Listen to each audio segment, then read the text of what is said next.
Napakasakit at napakalinaw ng mga alaala, para bang nangyari kahapon lamang. Ang amoy ng kape na nagiging malamig sa tasa, ang panginginig ng aking mga kamay habang binubuksan ang email. 6 na taon na kaming kasal ni Damian Montenegro, ang financial director ng Ibercorp Capital, at natuto na akong makilala ang mga palatandaan ng kanyang mga kasinungalingan, ang gabing lumalalim, ang biglaang business trips, ang paraan kung paano niya laging nakatago ang screen ng kanyang telepono sa mga restaurant, pero ito ay bago. Ang email ay may headline na kinakailangan ang iyong presensya, executive meeting bukas 9 a.m. Para bang isang kumpanya ang nag-aanyaya sa akin sa isang pagpupulong. Elara, nakasaad, ang iyong presensya ay kinakailangan sa Ibercorp Capital Headquarters bukas ng umaga. Humiling si Damian ng isang pamilyar na usapin na talakayin sa isang propesyonal na kapaligiran, Boardroom 7B, huwag mahuli. Pirma ito ng isang Ariadna Rivas, Executive Assistant. Binasa ko ito ng 3 beses. Tumunog ang aking telepono. Si Damian. Natanggap mo na ba ang email? Ang boses niya ay malalim, propesyonal, ang tono na ginagamit niya sa kanyang mga subordinate. Ano ito? Tanong ko, pinanatili ang aking boses na matatag. Kailangan nating magkaroon ng usapan, Elara, isang propesyonal. Oras na para tugunan natin ang ilang komplikasyon sa ating kasunduan. Ang ating kasunduan para bang ang aming kasal ay isang business merger na pumalpak. Damian, kung gusto mo ng diborsyo, hindi mo kailangan ng boardroom. 9, Elara. Huwag mo nang pahirapan pa ito. At ibinaba niya ang tawag. Umupo ako sa aming designer kitchen, lahat ng marble countertops at custom cabinetry na hindi ko naman talaga ginusto, nakatingin sa aking telepono. May malaking problema. Hindi ganito kumilos si Damian. Siya ay duwag sa personal na usapin, palagi. Nag-propose siya sa akin sa pamamagitan ng isang nakaschedule na calendar invite. Ipinagbigay alam niya sa akin ang pagkamatay ng kanyang ina sa pamamagitan ng pag-forward ng email mula sa kanyang kapatid. Pero ito ay parang orkestrado, kalkulado. Binuksan ko ang aking laptop at nag-research. Ariadna Rivas. Ibercorp Capital. Nag-load ang kanyang LinkedIn profile. Executive Assistant to the CFO Damian Montenegro. MBA mula sa IE Business School. Dati sa Bangko Santander. Ang profile picture ay nagpapakita ng isang babae na nasa mid-30s, blonde hair na nakapusod ng mahigpit, matulis na cheekbones, at mga mata na nagpaalala sa akin ng isang predator na tinitingnan ang kanyang biktima. Kinlik ko ang kanyang mga post, professional development seminars, corporate culture initiatives. At pagkatapos, 3 buwan na ang nakakaraan, isang larawan mula sa isang company retreat sa Vaquira Beret. Si Damian ay nasa likuran, may kamay na nakapatong sa balikat ng isang tao. Nag-zoom in ako. Ang balikat ni Ariadna Rivas. Ang paraan ng paghawak niya dito, kaswal, pamilyar, posesibo, sinabi nito sa akin ang lahat ng kailangan kong malaman. Ang gabing iyon ay ginugol ko sa paggawa ng anumang babae sa aking posisyon. Nag-imbestiga ako, hindi sa telepono o email ni Damian, hindi ako ganoon kadesperado, hindi pa. Sa halip, binuksan ko ang filing cabinet sa kanyang home office. Ang cabinet na sa akala niya ay hindi ko kailanman hinahawakan dahil naglalaman lamang ito ng mga boring na dokumento sa trabaho. Boring, di ba?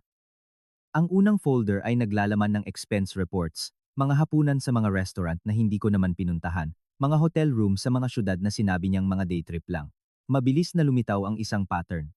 Ang bawat charge ay ipinares sa isa pang employee code, ang code ni Ariadna Rivas. Ang ikalawang folder ang nagpatindig ng balahibo ko. Ito ay may label na confidential HR inquiry at naglalaman ng draft ng isang reklamo laban sa akin na isinulat ng isang nagngangalang Borja Velasco mula sa legal department ng Ibercorp. Naglalarawan ito ng mga akusasyon na inaabala ko si Damian sa kanyang lugar ng trabaho, gumagawa ng mga unannounced visits, at lumilikha ng isang hostile work environment para sa kanya at sa kanyang mga kasamahan. Bawat isa sa mga akusasyon ay kasinungalingan. Naghanda at nagsalaysay kami ng kwentong ito. Kung nag-e-enjoy ka, paki-like ang video na ito. Malaki ang ibig sabihin nito sa amin. Balik tayo sa kwento. Eksaktong 3 beses akong bumisita sa kanyang opisina sa loob ng 6 na taon. Isang beses para ibalik ang kanyang wallet na nakalimutan niya. Isang beses para sa isang company Christmas party kung saan hayagang inimbitahan ang mga asawa. At isang beses nang inatake sa puso ang kanyang ama at kailangan kong sabihin sa kanya ng personal. Ngunit dito, sa maingat na legal na lengguwahe, ang mga sandaling iyon ay binaluktot. Ang insidente sa wallet ay naging isang agresibong komprontasyon sa executive floor. Ang Christmas party ay naging hindi angkop na pag-uugali sa mga staff member. Ang aking pagpapaalam sa kanya tungkol sa kanyang ama ay naging emosyonal na manipulasyon sa isang propesyonal na kapaligiran. May bumubuo ng kaso laban sa akin, at bukas ng umaga, didiretso ako rito. Kinuhanan ko ng litrato ang bawat pahina gamit ang aking telepono. Ang aking mga kamay ay matatag na ngayon. Ang galit ay may paraan ng pagpapatalas ng focus.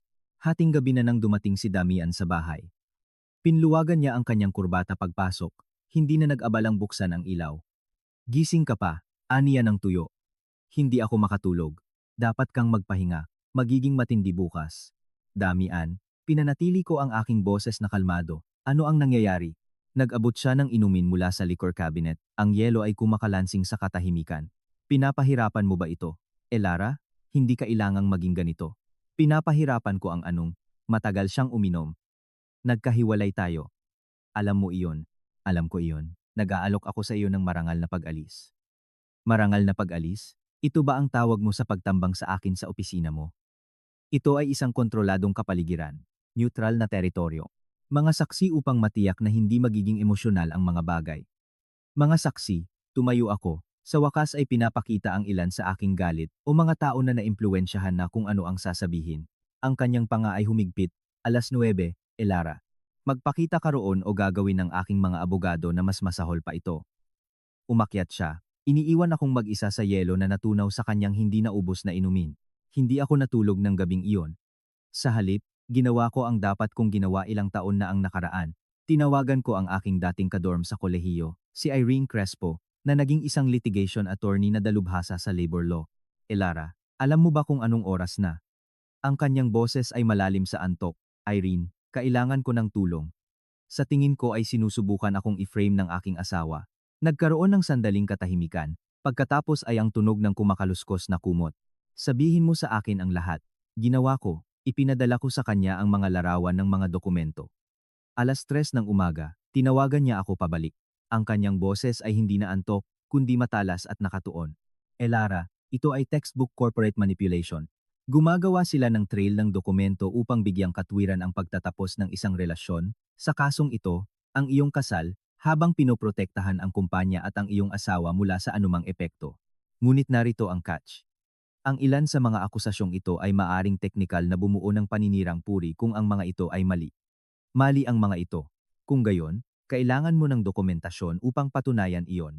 Mayroon ka bang mga kalendaryo, mga email, anumang bagay na magpapatunay kung kailan mo talaga binisita ang kanyang opisina kumpara sa sinasabi nilang ginawa mo? Marahil sa aking mga archive ng email. Hanapin mo na ngayon. At Lara, huwag kang pumunta sa meeting na iyon ng mag-isa. Nasa Barcelona ako. Ngunit makakahanap ako sa iyo ng lokal na representasyon para bukas ng umaga, isang tao na dalubhasa sa. Nag-click ang isang bagay sa aking isip. Irene, sinabi mo na ito ay upang protektahan ang kumpanya. Paano kung hindi lang ito tungkol sa diborsyo? Anong ibig mong sabihin? Si Ariadna Rivas ay kanyang assistant. Kung mayroon silang affair, at ito ay sa lugar ng trabaho, iyon ay isang pananagutan para sa Ibercorp Capital. O, ang katahimikan ni Irene ay nagpapahiwatig. Nang muli siyang magsalita, nagbago ang kanyang boses. Lara, gaano na siya katagal na assistant? Hindi ko alam, 1 taon, marahil higit pa. At itinataguyod niya ang kanyang paglahok sa mga desisyon ng ehekutibo. Hindi ko alam ang mga detalye ng kanyang trabaho, ngunit alam mo, may autoridad siya sa kanyang trabaho, sa kanyang suweldo, sa kanyang karera. Ang implikasyon ay dahan-dahang lumalim. Sinisikap nilang mauna. Kung may nakakaalam tungkol sa affair, kailangan nilang ipakita na ako ang hindi matatag, ang selosang asawa, ang nagbibigay ng mga maling akusasyon. Eksakto. At kung papasok ka sa meeting na iyon bukas ng walang representasyon, ng walang dokumentasyon, ng walang diskarte, papalitan ka nila. Pipirmahan ka nila ng kung anuman, isang NDA, isang settlement agreement, isang bagay na magpoprotekta sa kanila at tatahimik sa iyo. Kaya ano ang gagawin ko? Lumaban ka? At Lara, baka gusto mong isaalang-alang na kung bumubuo sila ng isang huwad na kaso ng panliligalig laban sa iyo, baka mayroon kang batayan para sa isang tunay na kaso ng panliligalig laban sa kanila. Ginugol ko ang natitirang gabi sa pagtitipon ng ebidensya. Bawat email na ipinadala ko kay Damian, bawat text message, ang aking kalendaryo sa huling 6 na taon, maingat na pinanatili dahil palagi akong organisado. Mga larawan mula sa Christmas party na nagpapakita sa akin na nakikipag-chat ng may kasiyahan sa mga kasamahan, hindi gumagawa ng hindi angkop na pag-uugali, tulad ng sinasabi ng kanilang dokumento. 7:00 ng umaga, mayroon na akong sariling folder ng mga file. 8:00, ipinaalam na ako ni Irene sa isang abogado na nagngangalang Alejo Gascon, na ang opisina ay 20 minuto mula sa Ibercorp Capital Headquarters. Ginang Salazar, aniya nang dumating ako alas 8 alawatama, medyo hingal, na brief na ako ni Irene. Sinuri ko ang mga dokumento na ipinadala mo, napaka-irregular nito, at prangka, nag-aalala ako. Si Alejo Gascon ay nasa 50s, may kulay pilak na buhok at ang uri ng matatag na tingin na nagpapahiwatig na nakita na niya ang lahat ng posibleng trick. Ang kanyang opisina ay matino ngunit mahal. Mga solidong muebles na gawa sa kahoy, mga legal na libro na nakabalot sa balat, at isang view ng lungsod na marahil ay mas mahal pa kaysa sa aking kotse. Magagawa ba nila ito? Tanong ko. Maaari ba silang mag-imbento lang ng mga bagay? Maaari nilang subukan, ngunit ang mga kasinungalingan ay nangangailangan ng pagpapanatili. Ang katotohanan ay mas simple. Kinuha niya ang isang legal pad. Sinasabi mong alas 9 ang meeting na ito. Mayroon tayong 25 minuto. Sabihin mo sa akin ang lahat tungkol sa iyong relasyon sa lugar ng trabaho ng iyong asawa. Bawat pagbisita, bawat interaksyon, bawat email o tawag sa sinuman doon. Sinabi ko sa kanya ang lahat, ang 3 pagbisita, ang paminsan-minsang tawag sa kanyang dating assistant, isang mabait na matandang babae na nagngangalang Pilar na nagretiro 8 buwan na ang nakaraan. Ang taunang Christmas parties kung saan ako ay magiliw ngunit nanatili sa aking sarili dahil ang mga kaibigan ni Damian sa trabaho ay hindi ko mga tao. At itong si Ariadna Rivas, sabihin mo sa akin ang tungkol sa kanya. Hindi ko pa siya nakikilala ng personal, ngunit nakakita ako ng mga ulat sa gastos na nagpapakita na kasama niya si Damian sa paglalakbay sa loob ng maraming buwan. Mga hotel, mga hapunan, lahat ay sinisingil sa kumpanya. Umakyat ang kilay ni Alejo, mayroon ka pa ring mga ulat na iyon, kinuhanan ng larawan ang bawat pahina. Mahusay, napakagaling. Tumingin siya sa kanyang relo. Ginang Salazar, magiging prangka ako sa iyo. Ang sinusubukan nilang gawin ay isang preemptive strike, ngunit hindi nila inaasahan na mayroon kang abogado, hindi nila inaasahan na mayroon kang dokumentasyon, at tiyak na hindi nila inaasahan na alam mo ang tungkol sa affair o ang mga ulat sa gastos. Kaya ano ang plano? Papasok tayo doon, makikinig sa kanilang sasabihin, hindi tayo papayag sa anumang bagay, hindi tayo pipirma ng anuman, at mangangalap tayo ng impormasyon. Isipin mo ito bilang reconnaissance. At pagkatapos ang kanyang ngiti ay matalas na parang labaha. At pagkatapos ay magpasya tayo kung lalaban. Ngunit Elara, kailangan kong tanungin ka ng isang mahalagang bagay. Ano ang gusto mong makuha dito? Dahil may iba't ibang landas na maaari nating tahakin, at lahat ng iyon ay humahantong sa iba't ibang lugar. Naalala ko ang mukha ni Damian kagabi, ang lamig, ang kalkulasyon, ang paraan kung paano niya inorkestra ang lahat ng ito na parang isang transaksyong negosyo. Gusto kong lumabas ang katotohanan. Sabi ko sa wakas, ano man ang ibig sabihin yon, kahit pa magdulot iyon ng pagkasira ng iyong kasal. Ang kasal ko ay namatay ng unang beses siyang natulog kasama niya. Hindi ko lang alam noon. Dahan-dahang tumango si Alejo. Kung gayon, pumunta tayo sa meeting na ito at tingnan natin kung gaano kalalim ang butas ng kuneho. Dumating kami sa Ibercorp Capital alas 8:48. Ang gusali ay isa sa mga modernong glass tower na mukhang isang higanteng salamin na sumasalamin sa lungsod. Napuntahan ko na ito para sa mga Christmas party, ngunit ang paglalakad sa lobby ngayon kasama si Alejo, iba ang pakiramdam, kalaban. Sinuri ng security guard ang aming mga ID at tumawag, Boardroom 7B. 7th floor. Naghihintay sila. Ang biyahe sa elevator ay tahimik. Nakita ko ang mga numero na umaakyat. Ang aking refleksyon sa pinakinis na steel doors ay nagpapakita ng isang babae na halos hindi ko makilala. Nagbihis ako ng maingat ng umagang iyon. Isang navy blue suit na ipinadala ni Irene mula sa kanyang sariling aparador. Profesional na takong, minimal na alahas. Mukha akong isang abogado, at iyon mismo ang ideya. Bumukas ang elevator sa executive floor. Malalambot na carpet, modernong sining sa dingding, at sa dulo ng pasilyo, isang blonde na babae na nakasuot ng pulang pantsuit na nakatayo sa labas ng isang boardroom. Nakita kami ni Ariadna Rivas na lumalapit, may ngiti na hindi umaabot sa kanyang mga mata. Ginang Salazar, on time. Ang kanyang tingin ay lumipat kay Alejo, at ikaw ay Alejo Gascon, abogado ni Ginang Salazar. Nag-alinlangan ang ngiti. Abogado? Ito ay isang family meeting.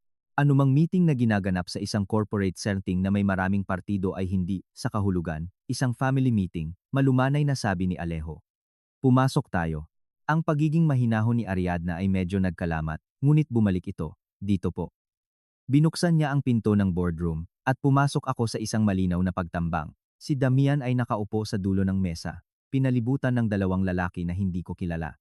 Ang isa ay bata pa, marahil nasa 30s, may sabik na tingin ng isang junior attorney na sinusubukang gumawa ng pangalan para sa kanyang sarili. Ang isa naman ay mas matanda, may kulay abong buhok, na may mamahaling suit na nagsasabing senior partner. Elara, sabi ni Damian, nang hindi tumatayo, nakita kong nagdala ka ng abogado. Hindi inaasahan iyon. Totoo ba? Umupo ako sa tapat niya, kasama si Alejo sa aking tabi. Nagpadala ka sa akin ng isang cryptic email na humihingi ng aking presensya sa isang profesional na meeting. At inaakala mong pupunta ako ng mag-isa.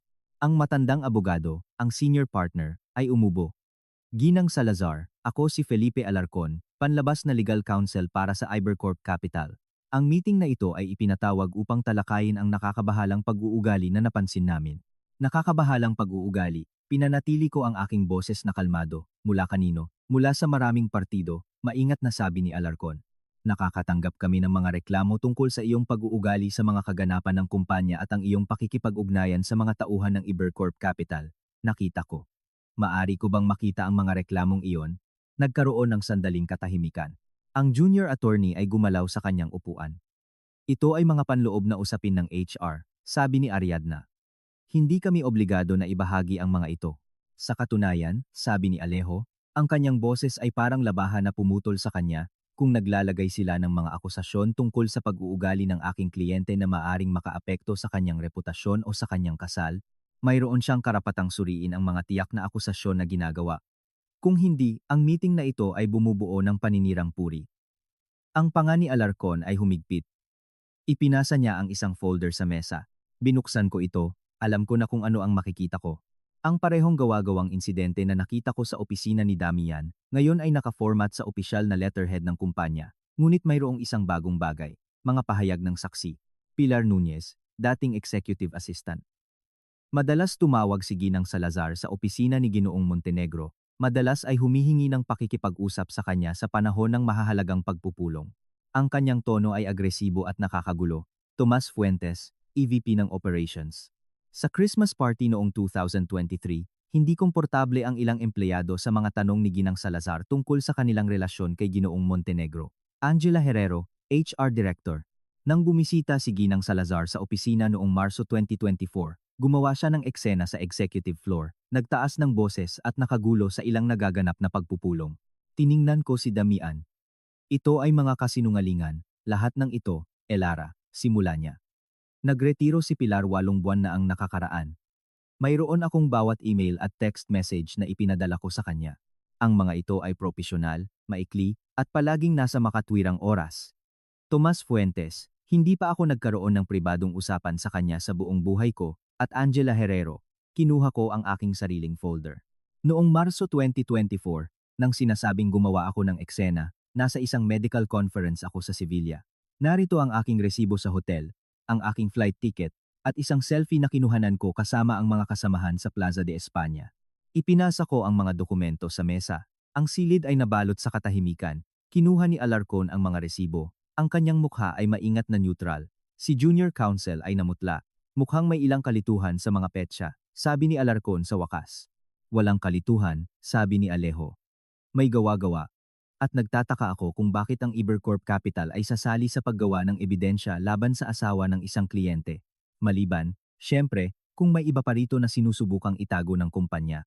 Ang mukha ni Ariadna ay nawala ang kanyang pagiging kumpiyansa. Hindi ako tiningnan ni Damian sa mata. Ano ba ang iyong ipinapahiwatig? Tanong ni Alarcon. Wala akong ipinapahiwatig. Ipinapakita ko. Kinuha ni Alejo ang kanyang sariling folder, pinagpala si Irene sa pagtatrabaho sa magdamag at nagsimulang ilabas ang mga dokumento. Mga ulat sa gastos na nagpapakita kay Ginoong Montenegro at Serta. Si Rivas ay naglalakbay ng magkasama sa loob ng nakaraang 14 na buwan. Mga hotel room na nakabook sa parehong mga syudad sa parehong mga gabi. Mga hapunan para sa dalawa na sinisingil sa mga account ng kumpanya. Lahat habang direktang nag-uulat si Rivas kay Ginoong Montenegro na lumilikha ng isang malinaw na conflict of interest at isang posibleng pananagutan para sa Ibercapital sa ilalim ng mga batas sa workplace harassment.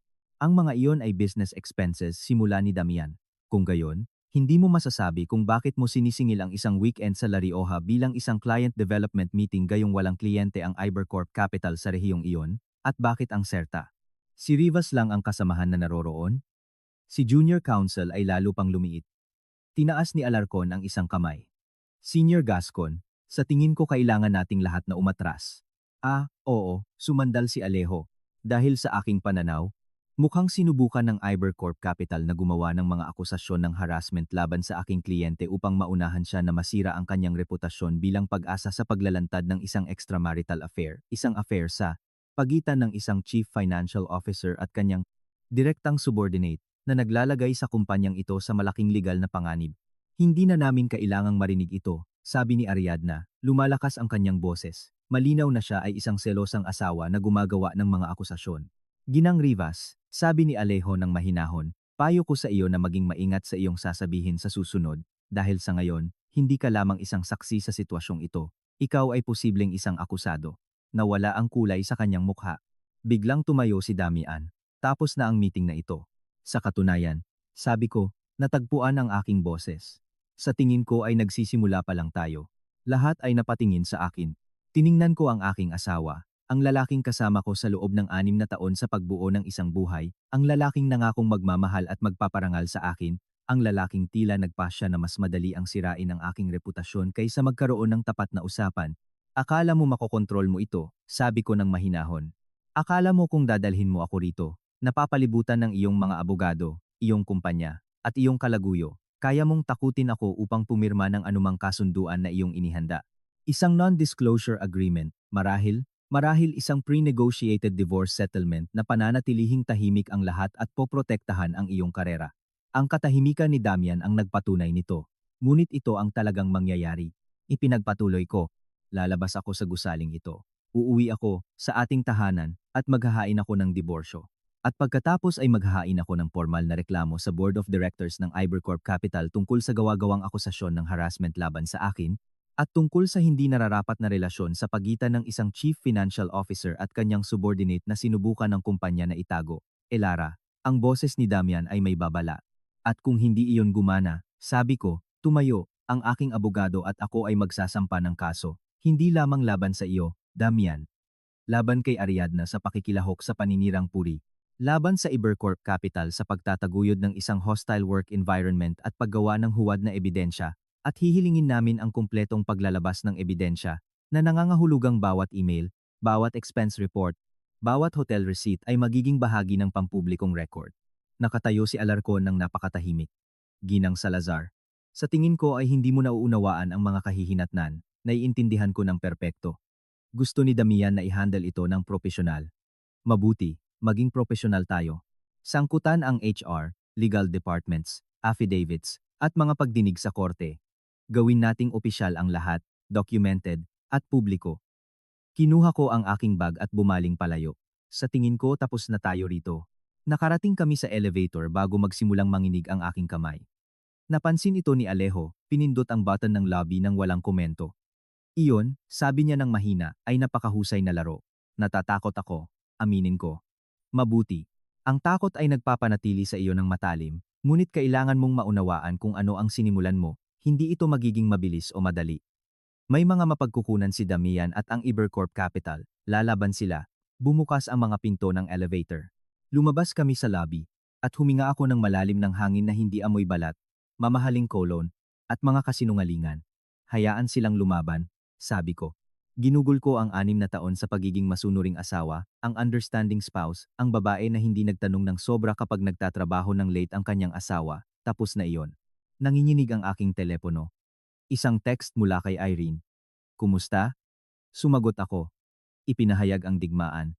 Ibinabalik ako ni Alejo sa kanyang opisina, at ginugol namin ang susunod na 3 oras sa pagdokumento ng lahat. Bawat salita na sinabi sa boardroom na iyon, bawat dokumento na ipinakita nila sa amin, bawat pahiwatig, bawat reaksyon, bawat lamat sa kanilang maingat na binuo na salaysay, mag-aalok sila ng settlement, hula ni Alejo. Alam ni Alarcon na nalantad sila. Inilagay ni Ariadna Rivas ang kumpanya sa malaking panganib at pinayagan ito ng iyong asawa. Gusto nilang mawala ito ng tahimik. At kung ayaw kong mawala ito ng tahimik, kung gayon, naghahanda kami para sa litigation na nangangahulugang kailangan kong tanungin ka ng isang bagay. Elara. Gaano mo kakilala ang mga gawain ng iyong asawa? Hindi masyado. Inihihiwalay ko ang trabaho. Iyan ang akala ko. Ngunit narito ang bagay. Kung may hindi nararapat na relasyon na itinatago, baka may iba pa. Kung may mga pekeng ulat sa gastos para sa personal na paggasta, baka may iba pang pinansyal na irregularidad. Kapag ang mga tao ay komportable sa pagsisinungaling tungkol sa isang bagay, madalas silang nagiging pabaya sa iba. Naalala ko ang opisina ni Damian, ang mga file na sinulyapan ko lang kagabi. Sa tingin mo ay mayroon pa? Sa tingin ko kapag sinimulan nating hilahin ang hibla na ito, baka matuklasan natin ang higit pa sa isang simpleng affair. Ngunit iyon ay trabaho ng investigasyon, at nangangailangan iyon ng pera, tunay na pera. Magkano ang pinag-uusapan natin? Sinabi niya sa akin ang isang halaga na nagpatindig ng balahibo ko. Ang sarili kong karera bilang isang freelance graphic designer ay nagbigay sa akin ng disenteng kita, ngunit walang malapit sa kinikita ni Damian. Palagi akong umaasa sa kanya sa pinansyal, isang bagay na sinabi ko sa aking sarili na okay lang dahil magkasama kami, isang team, maliban sa hindi kami kailanman naging. Kaya ko, sabi ko, may isa pang opsyon, sumandal si Alejo sa kanyang upuan. Kung mapapatunayan natin na ang Ibercorp Capital ay kasabwat sa paninirang puri sa iyo at ang ebidensya ng hindi nararapat na pag-uugali ng kanilang CFO ay sadyang itinago, sila ay nagiging responsable hindi lamang sa affair, kundi sa pagtatago. Nagbabago iyon ng lahat. Ginagawa nitong isang kaso na sulit ituloy sa contingency. Ibig sabihin, hindi ako sisingil maliban kung manalo tayo. Ngunit kung manalo tayo, kukuha ako ng porsyento ng settlement, karaniwan ay 30 hanggang 40%. Pakiramdam ko ay parang predator sa ilang paraan, ngunit parang isang lifesaver din. Ano ang kailangan kong gawin? Bigyan mo ako ng access sa lahat. Bawat dokumento sa iyong bahay, bawat password sa mga shared account na mayroon ka. Kailangan nating makita ang financial trail ng iyong asawa, ang kanyang mga komunikasyon, ang kanyang mga pattern, at Elara, kung gagawin natin ito, walang atrasan. Mawawasak ang iyong kasal. Malalaman ng iyong asawa na hinahabol mo siya. Magiging pangit ito.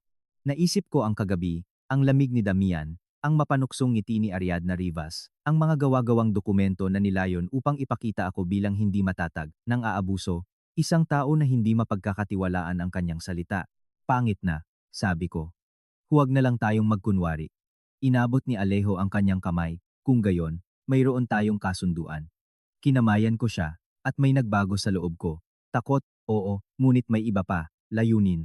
Nagmaneho ako pauwi ng nakatulala. Ang mga salita ni Alejo ay umalingaw-ngaw sa aking isip. Nang pumasok ako sa driveway ng aming bahay, ang binili namin 3 taon na ang nakakaraan, ang bahay na iginiit ni Damian na kailangan namin upang mag-entertain ng mga kliyente, umupo ako sa kotse ng matagal bago pumasok. Ang bahay ay walang laman, hindi pa uuwi si Damian sa loob ng ilang oras, mayroon akong oras.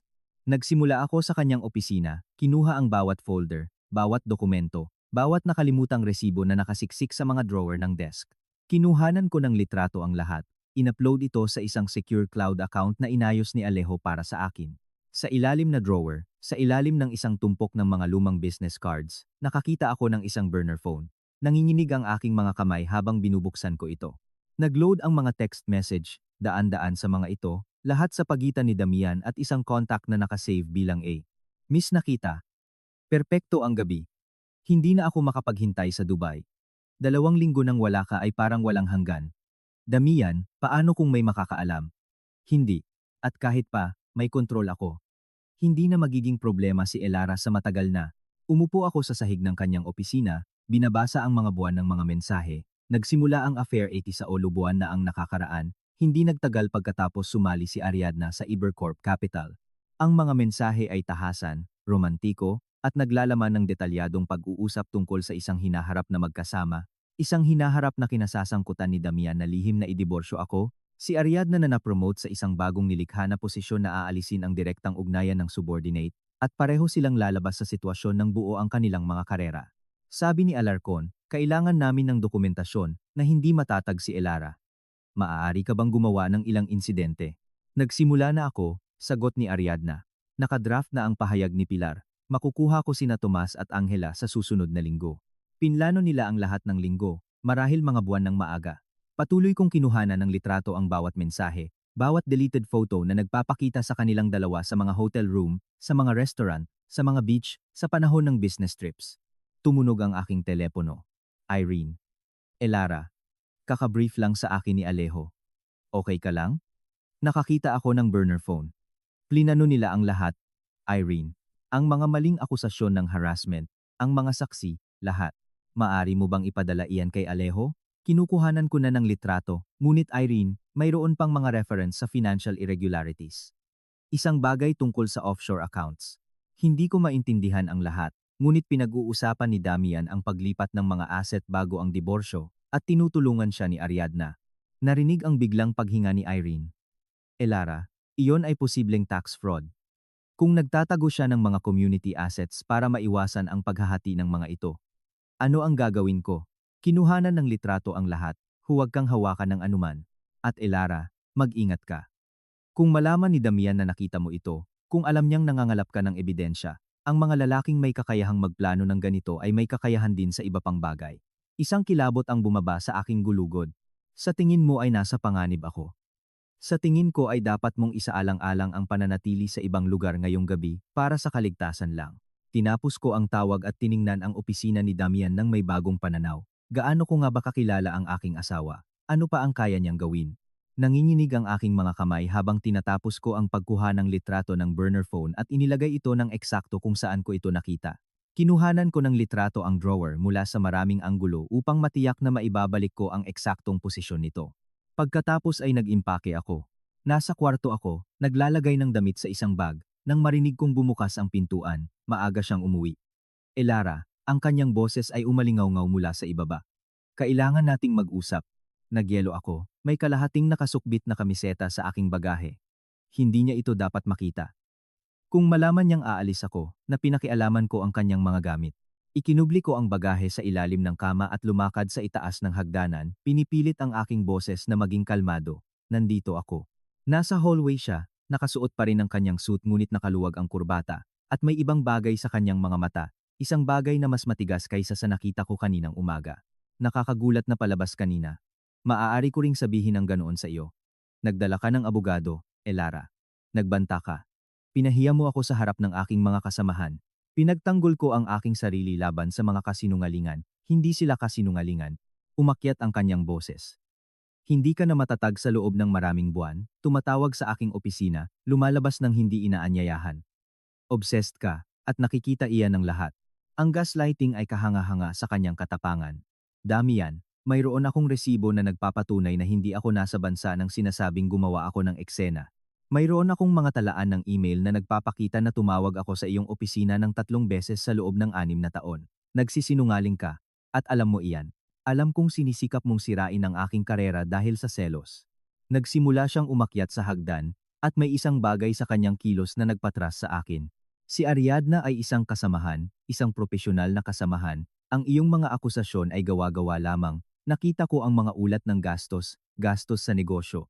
Nakita ko ang mga hotel room magkahiwalay na kwarto. Binabaluktot mo ang lahat dahil hindi mo matanggap na nilampasan ko ang kasal na ito. Malapit na siya ngayon, napakalapit. Pinipilit ako pabalik sa hallway patungo sa aming kwarto. Ang aking puso ay bumubugbog laban sa aking mga tadyang. Kung gusto mo ng diborsyo, Damian, ang kailangan mo lang gawin ay humingi. Hindi mo kailangang magsinungaling. Hindi mo kailangang gumawa ng ebidensya. Hindi mo kailangang subukang sirain ang aking reputasyon. Binigyan kita ng pagkakataon na hawakan ito ng may dignidad. Ang kanyang mukha ay namumula na ngayon, ang galit ay bumabagsak sa kanyang kinokontrol na anyo. Inialok ko sa iyo ang isang malinis na paraan upang umalis, ngunit kailangan mong magdala ng mga abogado at gumawa ng mga akusasyon at bantaan ang lahat ng aking binuo. Ang lahat ng iyong binuo kasama ang iyong kalaguyo, ibig mong sabihin? Ang kanyang kamay ay biglang dumapo, hinawakan ang aking braso ng sapat na mahigpit upang masaktan. Huwag mo siyang tawagin ng ganoon. Bitawan mo ako. Hindi hanggat hindi mo naiintindihan kung ano ang nakataya dito. Pipirmahan mo ang mga papel na ibibigay ko sa iyo. Tatanggapin mo ang settlement na iniaalok ko sa iyo, at mananatili kang tahimik tungkol kay Ariadna, tungkol sa kumpanya, tungkol sa lahat. Oh, Elara, ipinapangako ko, sisirain kita. Gagamitin ko ang lahat ng mapagkukunan na magagamit ko upang tiyakin na walang maniniwala sa anumang sasabihin mo. Sinubukan mo na iyan kaninang umaga. Hindi ito gumana. Lumakas ang kanyang hawak, at nakita ko ang isang bagay sa kanyang mga mata na nagpatindig ng balahibo ko. Hindi ito ang lalaking pinakasalan ko, o marahil ay siya, at hindi ko lang siya sapat na pinilit upang makita ang bahaging ito niya. Bitawan mo ako, Damian. Sa mahabang sandali ay nanatili kami roon, nagyelo. Pagkatapos ay tumunog ang kanyang telepono. Binitawan niya ako, umatras, at nakita ko ang pagbabago habang pinipilit niyang magkaroon ng kontrol. Sinuri niya ang caller ID at may nagbago sa kanyang ekspresyon. Kailangan kong sagutin ito. Bumaba siya sa hagdan, iniiwan akong nanginginig sa pasilyo. Narinig ko ang kanyang mahinahon at apurahang boses. Hindi, sinabi ko sa iyo na huwag tumawag sa numerong ito. Nandito siya. Hindi ako makakakausap. Hindi. Ito ay kontrolado. Matatapos na natin ito ngayong gabi. Matatapos na ito ngayong gabi. Tahimik akong pumasok sa kwarto. Kinuha ko ang aking telepono at nag-text kay Alejo.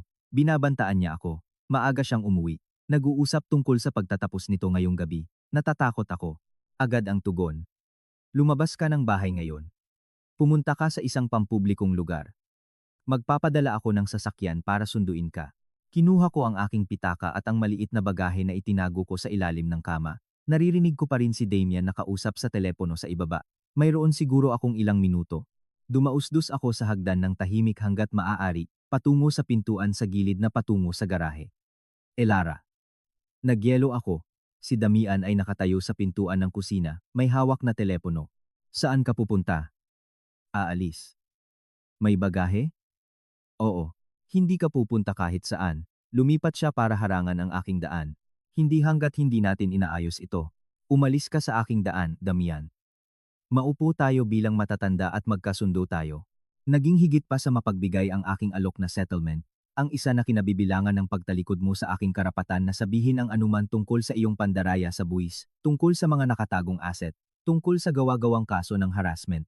Ang kanyang mukha ay namutla. Anong pinagsasabi mo? Nakita ko ang iyong burner phone, Damian. Alam ko ang lahat.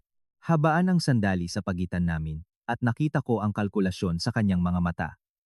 Ang pagkaunawa na hindi ako susuko, na mayroon akong ebidensya, na ang kanyang maingat na plano ay bumagsak.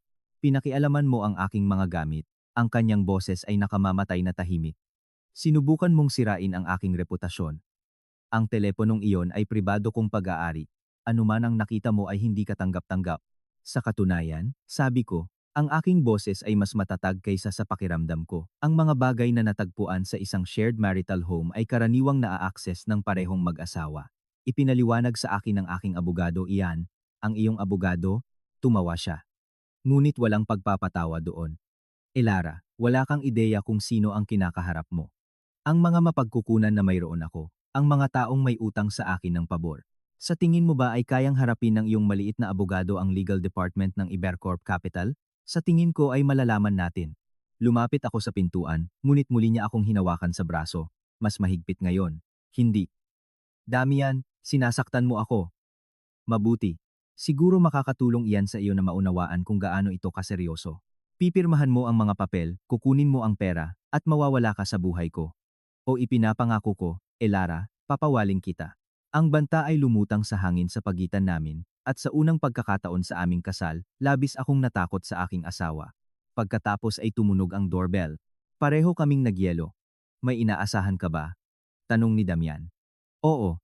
Sumingkit ang kanyang mga mata. Sino? Muling tumunog ang doorbell, sinundan ng katok.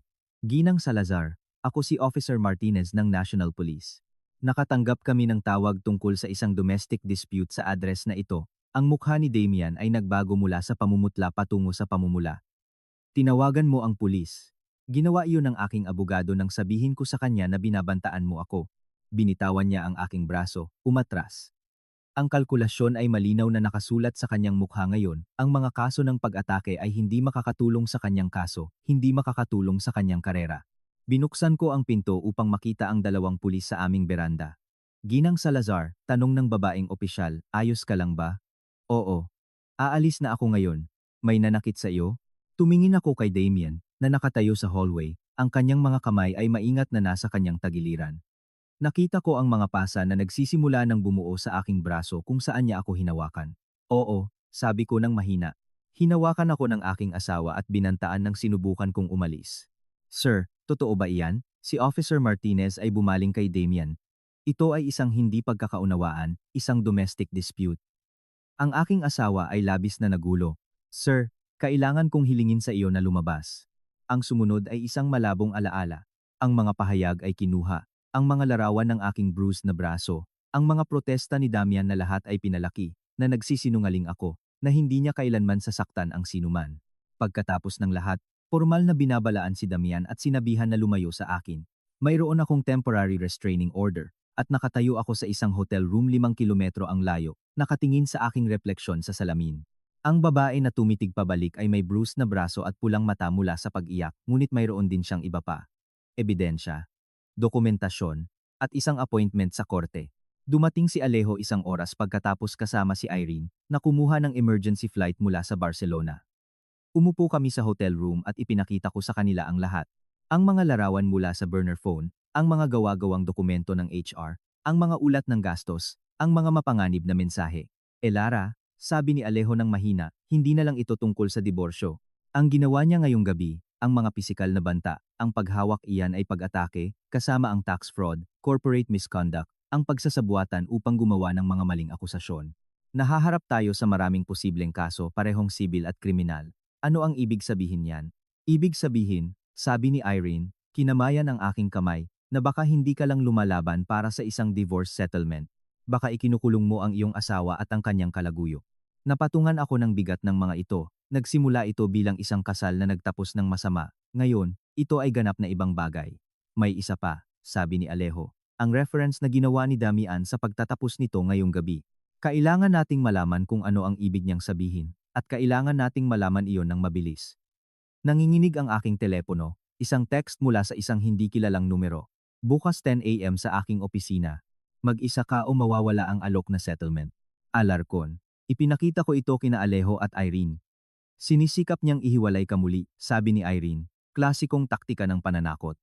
Kung gayon, hindi ako pupunta. Sa katunayan, sabi ni Alejo ng dahan-dahan, pupunta ka. Ngunit hindi ka mag-isa. Magpapakita kami ng mas maaga. Maglalagay kami sa iyo ng wire at ire-record namin ang bawat salita ng anumang alok na gagawin nila. Legal ba iyon? Sa bansang ito, legal ang one-party consent sa pagre-record basta't bahagi ka ng pag-uusap. At Lara, anuman ang planong ialok ni Alarcon, anumang deal ang inihahanda nila ngayong gabi upang mawala ito, ipinapangako ko sa iyo na hindi iyon para sa iyong pinakamabuting interes. Natatakot sila. Ginagawa silang mapanganib, ngunit ginagawa rin silang pabaya. Tiningnan ko silang dalawa. Ang mga taong ito na labang oras na ang nakakaraan ay mga estranghero o malalayong alaala sa kolehiyo. Ngayon, sila na lamang ang pumapagitan sa akin at sa anumang pinaplano ni Damian at Iber Capital. Okay, sabi ko, gawin natin. Nang gabing iyon, nakahiga sa isang hotel bed sa halip na ang king-sized bed na ibinahagi ko kay Damian sa loob ng 6 na taon, hindi ako makatulog. Patuloy kong iniisip ang araw na iyon. Ang ambush sa boardroom, ang mga mensahe mula sa burner phone, ang kamay ni Damian sa aking braso, ang kanyang mga banta, nanginginig ang aking telepono. Isa pang hindi kilalang numero. Labag sa aking matino na paghuhusga, binuksan ko ito. Nagkakamali ka, Lara. May oras pa para ayusin ito. Tanggapin mo ang alok bukas. Ituloy mo ang iyong buhay. Ipinapangako ko sa iyo. Ang paglaban sa amin ay magdudulot lamang sa iyo ng pinsala. Ariadna. Tiningnan ko ang mensahe ng matagal. Pagkatapos ay kinuha ko ang isang screenshot. Ipinadala ko kay Alejo at sumagot, magkita tayo sa korte. Pinatay ko ang telepono at sa wakas ay nakatulog. Bukas ay magdadala ng mga bagong laban, ngunit ngayong gabi, sa unang pagkakataon sa loob ng 6 na taon, nakatulog ako na alam kong ipinaglalaban ko ang aking sarili, at hindi ako nag-iisa sa laban. Ikalawang bahagi, ang pagtutuos. Ang mikropono ay malamig sa aking balat habang inaayos ito ni Alejo sa ilalim ng aking blusa. Nasa kanyang kotse kami, nakaparada 2 bloke mula sa opisina ni Alarcon, alas 9:30 ng umaga. Tandaan, sabi niya, ang kanyang boses ay matatag at mahinahon, hayaan silang magsalita, kung mas marami silang inaalok, mas marami silang inilalantad. Huwag kang tumanggap ng anuman, huwag kang pumirma ng anuman. Makinig ka lang at magtanong. At kung bantaan nila ako muli, kung gayon, mayroon tayong record niyon. Lara, susubukan kanilang takutin. Iyon ang kanilang laro. Ngunit mayroon kang isang bagay na hindi nila inaasahan, hindi ka na natatakot. Tama siya. Matapos ang kagabi, matapos ang lahat, naubos ang takot, nag-iwan ng isang bagay na mas matigas. Inabot sa akin ni Irene ang isang folder. Ang iyong script, mga tanong na dapat itanong, mga parirala na dapat gamitin. Kung mag-aalok sila ng pera, itanong ang breakdown. Kung babanggitin nila ang mga non-disclosure agreement, itanong ang saklaw, gawin silang partikular. Ang pagiging partikular ay nakamamatay. Sinuri ko ang listahan, ang aking mga kamay ay matatag na ngayon. At kung naroon si Damian? Kung gayon, Nilalabag niya ang kanyang restraining order, at agad nating tatawagan ang pulis, sabi ni Alejo. Ngunit hindi ko sa tingin ay naroroon siya. Mas matalino si Alarcon kaysa doon. Ipupuwesto niya ang kanyang sarili bilang ang makatwirang tagapamagitan, sinusubukang iligtas ang lahat mula sa isang pangit na pampublikong laban. Alas 9:05, pumasok ako ng mag-isa sa gusali ni Alarcon. Inilahad ako ng receptionist sa ICA, 12 palapag, sa isang sulok na opisina na may tanawin na marahil ay mas mahal pa kaysa sa aking taunang kita. Tumayo si Alarcon nang pumasok ako, itinuro ang isang upuan. Ginang Salazar, salamat sa pagdating. Nag-iisa siya. Walang Ariadna, walang Damian, siya lang, isang leather portfolio, at ang kanyang pinaghandaang abogadong ngiti. Huwag na tayong magpatumpik-tumpik, sabi niya. Umupo sa tapat ko, ang nangyari kahapon ay hindi maganda, mataas ang emosyon. Nasabi ang mga bagay na marahil ay hindi dapat sabihin. Nais kong mag-alok sa iyo ng isang paraan pasulong na makikinabang sa lahat ng kasangkot, nakikinig ako. Ipinasa niya ang isang dokumento sa desk. Isang settlement agreement.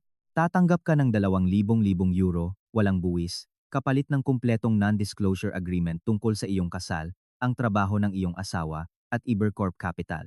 Ikaw din ay pumapayag na bawiin ang anumang posibleng legal na reklamo at tapusin ang iyong diborsyo sa loob ng 60 araw sa ilalim ng pre-negotiated terms. Kinuha ko ang dokumento, nagkunwaring binabasa ito habang binibilang hanggang 10 sa aking isip. Ang 2 milyon ay malaki. Naniniwala kami na ito ay isang makatarungang kabayaran para sa iyong kooperasyon. Kooperasyon sa pagtatago ng affair ng aking asawa sa kanyang subordinate. Ang ngiti ni Alarcon ay hindi nag-alinlangan. Kooperasyon sa pagpapahintulot sa lahat na magpatuloy ng may dignidad. Handang magbitiw si Ginoong Montenegro sa Ibercorp Capital. Si Ginang Rivas ay ililipat sa ibang dibisyon. Hindi magkakaroon ng iskandalo ang kumpanya, walang investigasyon. Tatanggap ka ng seguridad pinansyal, lahat ay panalo, maliban sa katotohanan na mananatiling nakalibing. Ginang Salazar, magkano ang halaga ng katotohanan sa sitwasyong ito, magdidiborsyo ka pa rin. Matatapos pa rin ang karera ng iyong asawa. Ang tanong ay kung aalis ka ba rito na ligtas sa pinansyal o gugugulin mo ang mga taon sa mahal na litigasyon ng walang garantisadong resulta. Naalala ko ang payo ni Irene. Magtanong. Maging partikular. Paano ang mga gawa-gawang akusasyon ng panliligalig?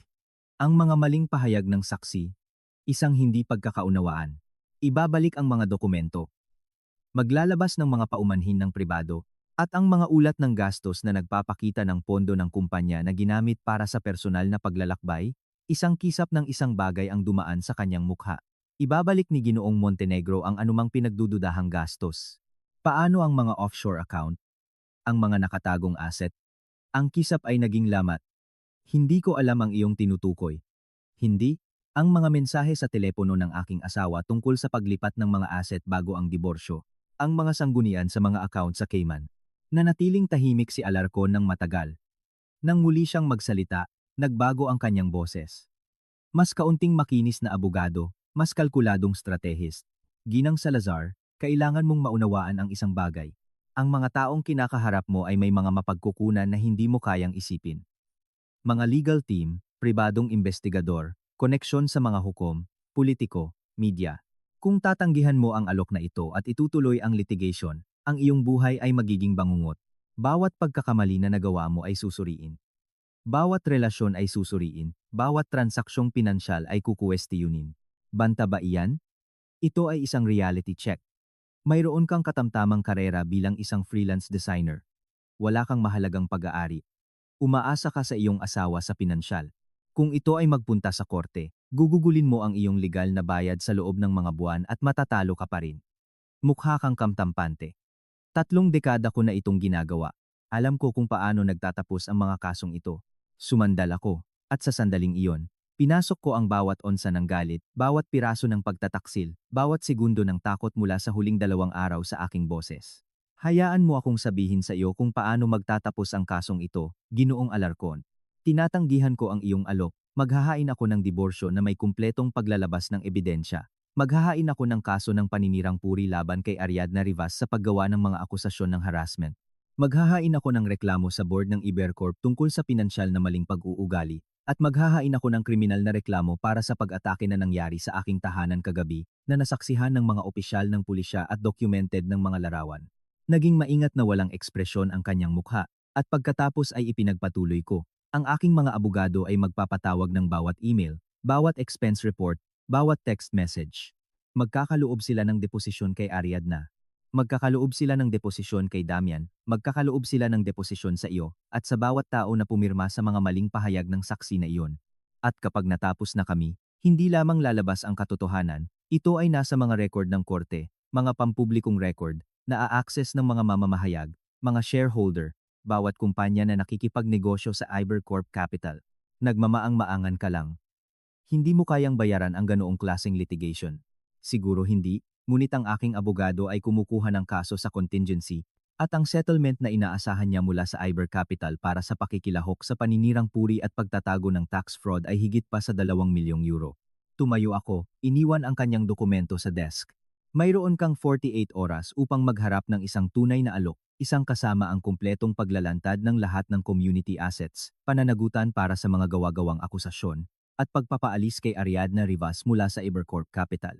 Kung hindi, magkita tayo sa korte. Umalis ako bago pa siya makasagot, ang aking puso ay bumubugbog ng napakalakas na akala ko ay sasabog ito sa aking dibdib. Sa kotse, ngumiti si Alejo habang pinakikinggan ang recording. Napakaganda niyan, aminin niya. Inamin niya ang cover-up, kinilala niya ang mga offshore account, at binantaan ka niya. Lahat ay naka-record. Masyado ba akong naging mapilit? Naging sapat lang ang pagiging mapilit mo. Ngayon alam nilang seryoso ka. Ngayon alam nilang may ebidensya ka. Ngayon, naghihintay na lang tayo na magpanik sila. Mas mabilis na dumating ang panik kaysa sa inaasahan ko. Nang gabing iyon, tumunog ang aking telepono. Damian. Halos hindi ako sumagot, ngunit si Alejo, nakikinig sa speakerphone, ay tumango. Elara. Ang kanyang boses ay tensyonado. Kailangan nating mag-usap. Sinubukan na iyan ng abogado mo, hindi tungkol sa settlement, tungkol sa lahat. Please. Bigyan mo lang ako ng 30 minuto.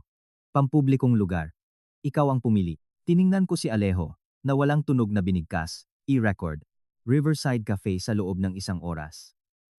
At Damian, kung lalapit ka sa akin ng mas mababa sa 3 metro, tatawagan ko ang pulis. Nandyan na siya nang dumating ako, nakaupo sa isang mesa sa labas, mukhang hindi natulog. Ang tiwala sa sarili, mapanlinlang na CFO mula sa ambush kahapon ay napalitan ng isang payat at desperado. Umupo ako sa tapat niya, ang aking telepono ay nakarecord sa aking bag. Salamat sa pagdating, sabi niya. May 30 minuto ka. Nagkamali ako, Elara. Alam ko, ang affair, ang mga kasinungalingan, ang pagtatangkang gamitin ang kumpanya laban sa iyo, lahat, nagkamali ako. Ito ba ang iyong paghingi ng tawad o ang diskarte ni Alarcon? Napapangiti siya. Pareho marahil. Ngunit kailangan ko ring maunawaan mo. Hindi ito dapat umabot sa ganito. Ako at si Ariadna. Nagsimula ito bilang pampawala ng stress. Matindi ang trabaho. Nandyan siya, at ikaw at ako ay matagal ng malayo. Huwag kang maglakas loob na sisihin ako sa iyong affair. Hindi ko ginagawa, sinusubukan ko lang ipaliwanag. Ipinihit niya ang kanyang kamay sa kanyang buhok. Nang naging seryoso ang mga bagay kay Ariadna, nagpanik ako. Alam kong gusto kong umalis sa kasal, ngunit alam ko rin na ang diborsyo ay maaaring magdulot sa akin ng lahat. Ang posisyon ko sa Ibercorp ay nangangailangan ng matatag na personal na buhay. Ayaw ng board sa mga iskandalo, kaya nagpasya kang gawing ako ang iskandalo. Iminungkahi iyon ni Ariadna. Sabi niya, kung madokumento natin na hindi ka matatag, na inaabuso mo ako sa trabaho, magiging mas madali, mas malinis. Maaari kitang diborsyuhin ng may dahilan, limitahan ang settlement, panatilihin ang aking trabaho. At pumayag ka, naging tanga ako, naging makasarili.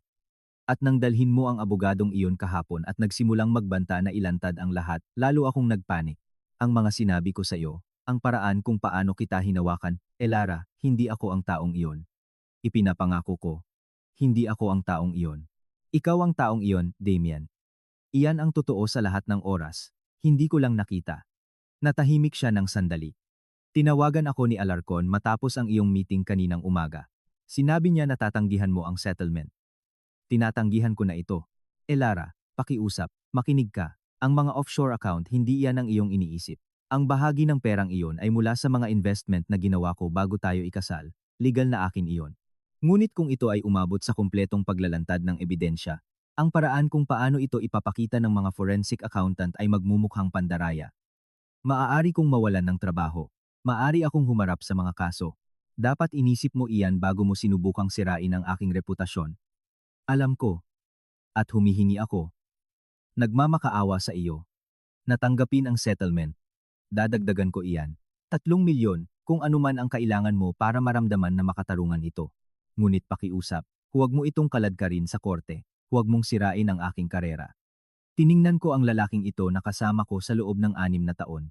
Ang lalaking ito na yumakap sa akin nang mamatay ang aking ina, na tumawa sa aking mga biro, at hinalikan ako sa araw ng aming kasal at nangakong bubuo ng isang buhay na magkasama. Ang lalaking ito na itinapon ang lahat at pagkatapos ay sinubukan akong i-gaslight para isipin kong ako ang problema. Hindi, sabi ko lang.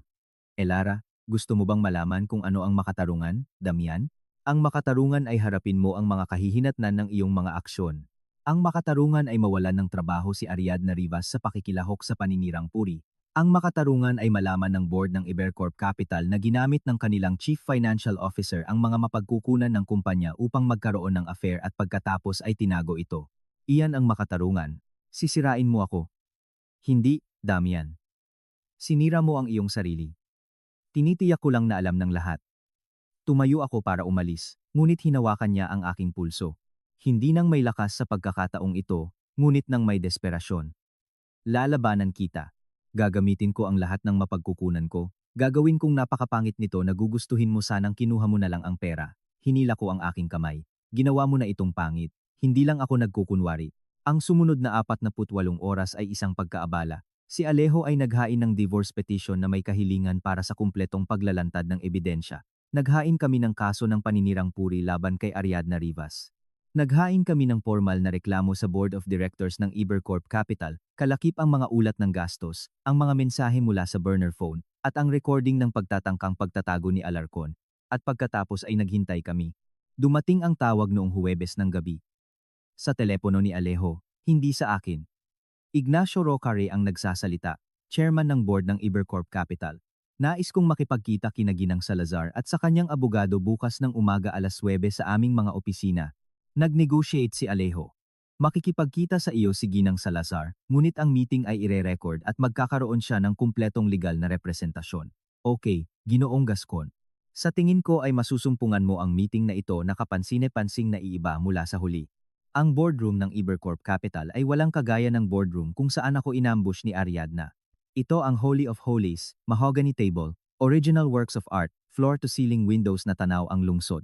Si Ignacio Rocare ay 70s, may kulay pilak na buhok at ang uri ng pagiging seryoso na nagmumula sa pagbuo ng isang imperyo.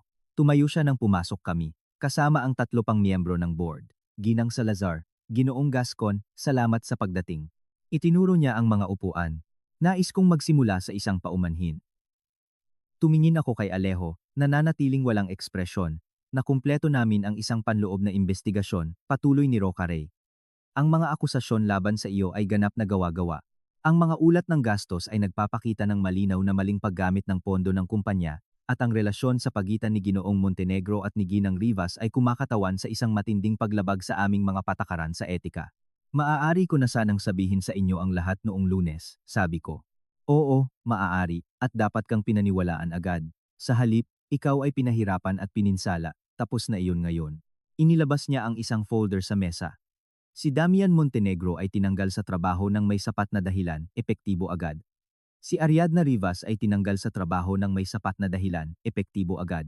Ang law firm ni Felipe Alarcon ay tinanggal bilang panlabas na legal counsel para sa pagtatangkang makilahok sa isang cover-up. Iyan ay isang simula, sabi ni Alejo.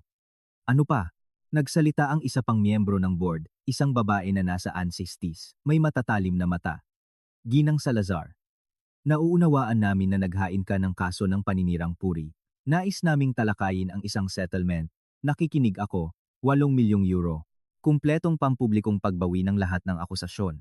Isang formal na paghingi ng tawad na inilabas sa pamamagitan ng aming Departamento ng Relasyon sa Publiko, at isang personal na sulat ng rekomendasyon para sa iyong disenyo ng negosyo kung kailangan mo man ito. Ang 8,000 euro ay mas malaking pera kaysa sa naisip ko na magkakaroon ako. Paano ang mga offshore account? Tanong ko. Ang mga nakatagong asset na inilipat ni Damian, ang ekspresyon ni Rocare ay tumigas. Inireport na namin ang mga ito sa Bureau of Internal Revenue at sa CNMB. Si Damian Montenegro ay haharap sa mga kriminal na kaso para sa tax fraud. Wala na iyan sa aming kontrol ngayon, at si Ariadna ay nahaharap sa kanyang sariling legal na panganib, ang mga gawa-gawang akusasyon ng harassment, Ang mga maling pahayag ay mga krimen, sinusuri ng taga-usig ang ebidensya. Tiningnan ko si Alejo, na tumango ng bahagya. Mayroon akong ilang kondisyon, sabi ko, nakikinig kami. Una, gusto ko ng kumpletong forensic accounting ng lahat ng community property, kasama na ang mga offshore account. Anuman ang sinubukan ni Damian na itago, gusto kong matagpuan at hatiin ng legal. Pangalawa, gusto kong ipatupad ng Iber Capital ang mga bagong patakaran sa mga relasyon sa lugar ng trabaho at ang istruktura ng pag-uulat para sa executive misconduct. Ang nangyari sa akin ay hindi dapat mangyari sa iba. Sang-ayon, sabi ni Rocaray agad.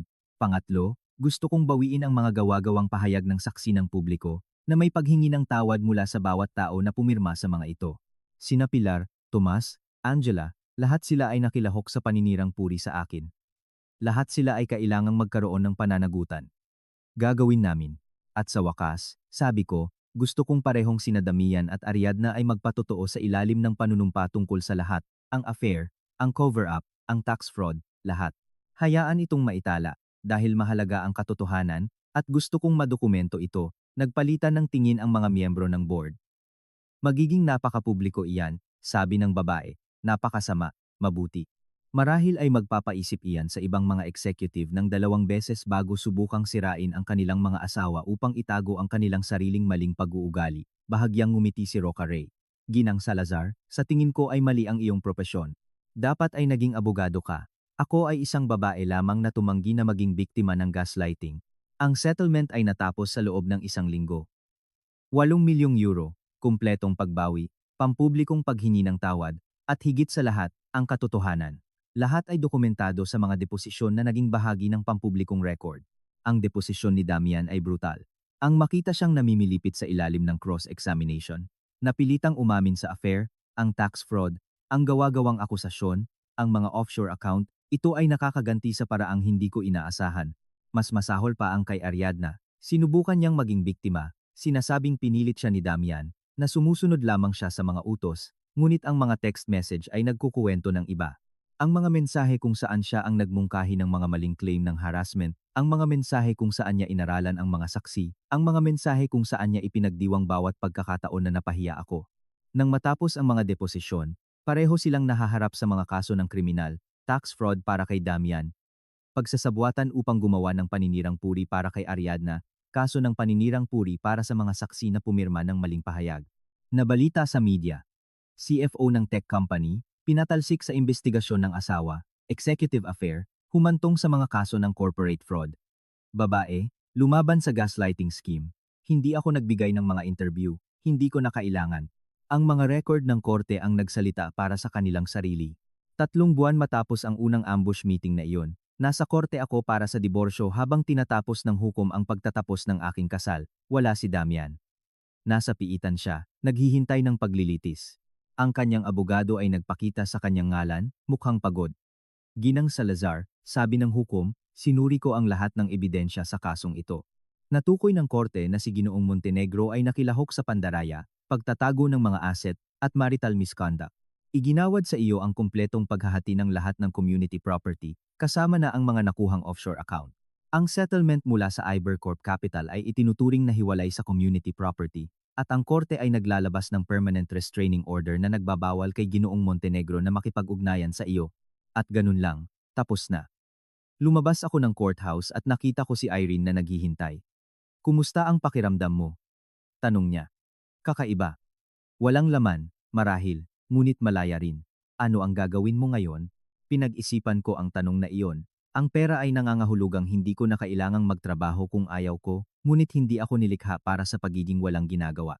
Magtatatag ako ng isang foundation, sabi ako, para sa mga kababaihan na dumaranas ng diborsyo na kinasasangkutan ng gaslighting o corporate manipulation, legal na pondo, research resources, support networks, lahat ng gusto kong sana ay mayroon ako nang nagsimula ito. Ngumiti si Irene. Perpekto. At kailangan mo ng board of directors. Kilala ko ang isang mahusay na abogado na maaring interesado. Hired ka. 6 na buwan pagkatapos, ang foundation ay operational. Nakatulong na kami sa 12 kababaihan na magdokumento ng financial fraud, ilantad ang mga workplace affair na itinago ng mga korporasyon, at tumakas mula sa mga kasal kung saan sila ay sistematikong minamanipula. Bawat kaso ay iba, ngunit ang mga pattern ay palaging pareho. Ang mga kasinungalingan, ang manipulasyon, ang pagtatangkang gawing baliw ang biktima habang ang nang-aabuso ay nagpapanggap na biktima. At sa bawat kaso, sa wakas ay lumabas ang katotohanan.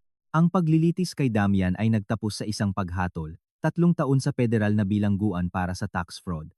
Si Ariadna ay nakatanggap ng 18 buwan para sa pagsasabwatan at perjury. Si Alarcon ay nadisbar para sa pagtatangkang hadlangan ng hustisya.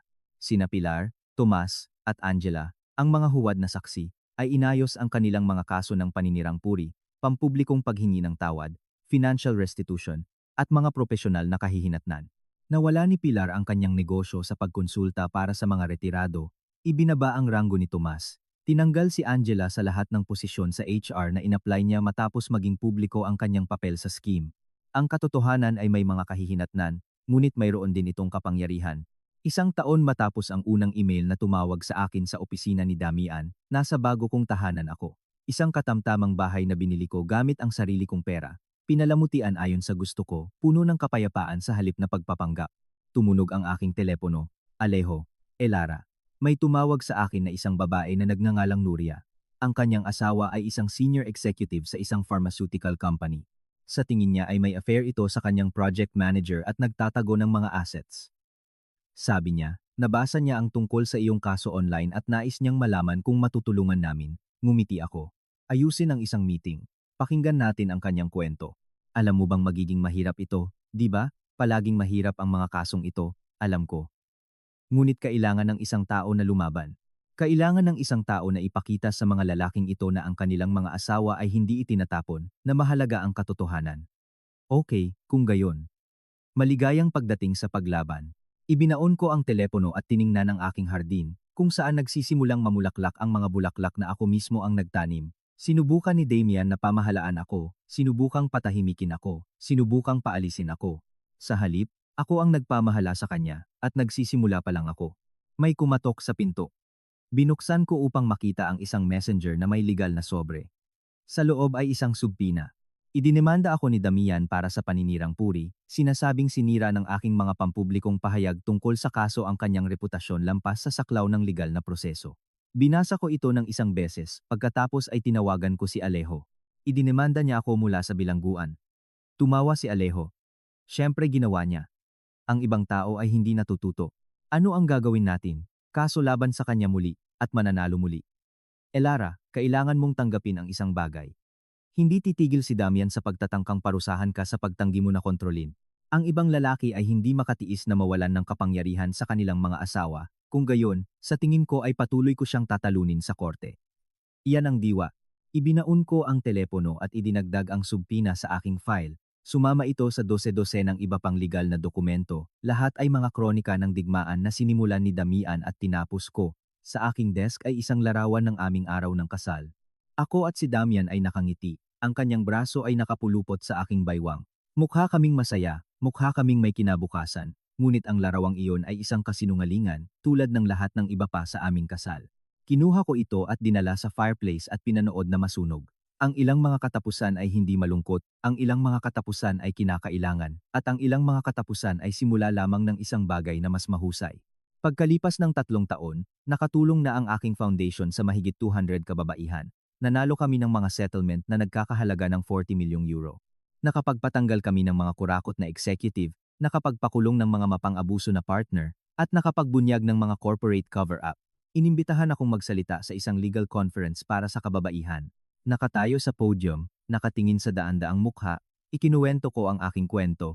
Nang sinubukan ako ng asawa kong i-gaslight, akala niya ay humaharap siya sa isang mahina, isang taong kukuha ng pera at mawawala, isang taong mas pinahahalagahan ang kapayapaan kaysa sa katotohanan, ngunit nakalimutan niya ang isang mahalagang bagay.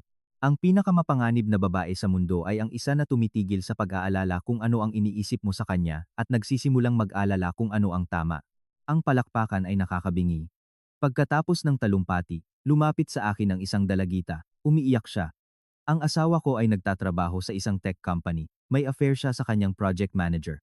Sinabi niya sa akin kaninang umaga na kung hindi ko pipirmahan ang kanyang divorce papers, gagamitin niya ang resources ng kumpanya para sirain ako. Hindi ko alam ang gagawin. Inabot ko ang aking kamay. Alam mo naman, idokumento mo ang lahat. Humanap ka ng isang mahusay na abogado. Tumanggi kang patahimikin, at lumaban ka. Ngunit paano kung matalo ako? Kung gayon, talo ka sa pakikipaglaban sa halip na sumuko, at maniwala ka sa akin, mas masarap ang pakiramdam ng lumaban. Ngumiti siya sa gitna ng kanyang mga luha. Tutulungan mo ba ako? Iyan ang ginagawa ko ngayon. Ibinigay ko sa kanya ang card ni Alejo at pinanood ko siyang lumakad palayo na may bagong tindig. Pag-asa marahil o determinasyon. Nagpaalala siya sa akin ng aking sarili 3 taon na ang nakakaraan, nakatayo sa boardroom na iyon, na pagtantong mayroon akong pagpipilian. Maaari akong hayaang kontrolin nila o maaari ko silang kontrolin. Ginawa ko ang aking desisyon at hindi na ako lumingon. Ngayon, tinutulungan ko ang ibang kababaihan na gumawa ng parehong desisyon. Isang kaso sa isang pagkakataon, isang panalo sa isang pagkakataon, isang katotohanan sa isang pagkakataon. Nakalabas si Damian sa bilangguan noong nakaraang buwan. Ang kanyang abogado ay nagpadala ng isang sulat na humihiling na pumayag ako na tapusin ang permanent restraining order upang makapagpatuloy siya sa kanyang buhay. Sumagot ako ng isang salita. Hindi. Dahil ang ilang tao ay hindi nararapat sa pangalawang pagkakataon, ang ilang tao ay nararapat sa mga kahihinatnan. At kung minsan, ang pinakamahusay na paghihiganti ay hindi paghihiganti sa lahat. Ito ay simpleng mamuhay ng maayos, tumulong sa iba, at malaman na ang lalaking sumubok na sirain ka ay nakikipagbuno pa rin sa kaguluhan na nilikha niya habang ikaw ay nagpatuloy sa mas malalaking at mas mahusay na bagay. Tumunog ang aking telepono, isa pang potensyal na kliyente. Ngumiti ako at sinagot, Elara Salazar ang nagsasalita. Sabihin mo sa akin ang iyong kwento. At ganoon lang, nagsimula ang isa pang laban. Ngunit sa pagkakataong ito, alam ko kung paano ito magtatapos. Lalabas ang katotohanan, magkakaroon ng hustisya. At matututunan ng isa pang babae ang natutunan ko 3 taon na ang nakakaraan sa boardroom na iyon. Kapag may sumubok na kontrolin ka, kung minsan ang pinakamahusay na tugon ay ang ibalik ito ng may labis, game, set, match, tapos, narito ang 2 pang tampok na kwento sa iyong screen. Kung nagustuhan mo ito, ayaw mong palampasin ang mga ito. I-click mo lang at tingnan mo.